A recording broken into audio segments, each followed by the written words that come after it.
Welcome back to the Bearded Garage. Today we've got a 2012 Volkswagen Passat SE, and we're going to be doing some control arms. We got a ball joint here, control arms. We tried to get it, an alignment on it, but they said they couldn't align it, so we took it to another shop. They said the same thing. So the tie rods are fine, but we're going to replace the control arms with the ball joints today as one piece set. Looks like this. There's a couple of stupid tricks to get the driver's side one off, so we'll walk you through that. Here we go. All right, we removed the wheels, took off the belly pan, and then we're just looking at what we got here. So this is the control arm. There are, it looks like only 3 bolts really holding it in place. The ball joint is actually bolted to the control arm, so the new one came with a new one, so we're just gonna take the whole thing out. It's an 18 mil here, looks like an 18 mil here. Probably have to loosen this one just to be able to pull it out of there. And then we got the 18 mil on the top of the ball joint.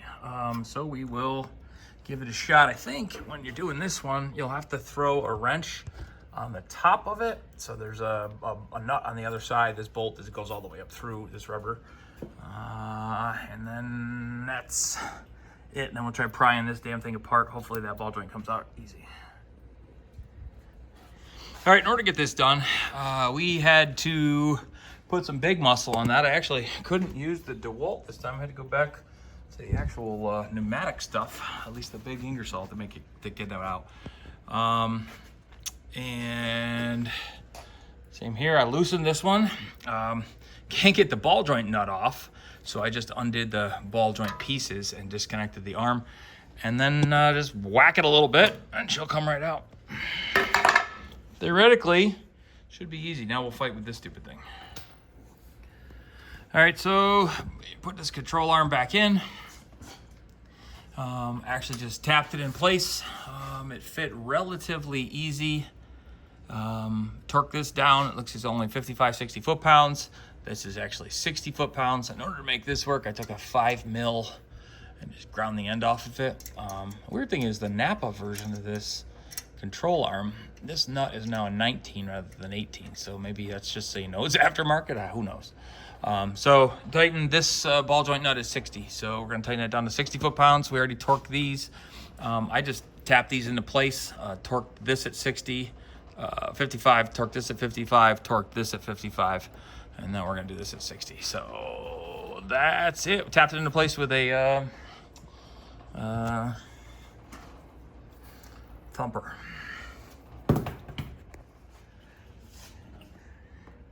All right, so we got that one in. We are now moving to the driver's side. This one is a pain in the ass because the stupid engineers put this bolt up behind what looks like the transmission pan because they're jerks. It's still an 18. So I think the cheat is you take off this transmission mount. I think that's like a dog bone or a wishbone, whatever the hell they call that. So we're gonna disconnect that, and then I think you take a big old pry bar and we're gonna pull the transmission back a couple inches so we can get a wrench in there and crank that out. All right, here we go. So in order to get that bolt in or out, you've got to actually undo these dog bones and then pull that. All right. And that's it. Okay, I'm recording. Yep. There you go. That's a click. That's a click.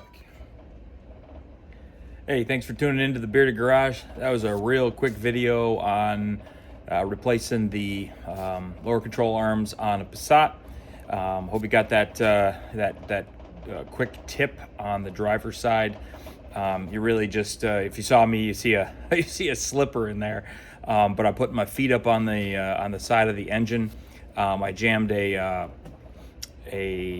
crowbar up in there, up against the transmission, between the transmission and the frame, and just pulled a little bit back towards the back of the engine, towards the back of the car, and it slid the motor out probably 2 inches, just enough to get that bolt in. So there you go. That's how it works today. Hit that like button, hit subscribe. You'll see what we got coming up next. Thanks a lot.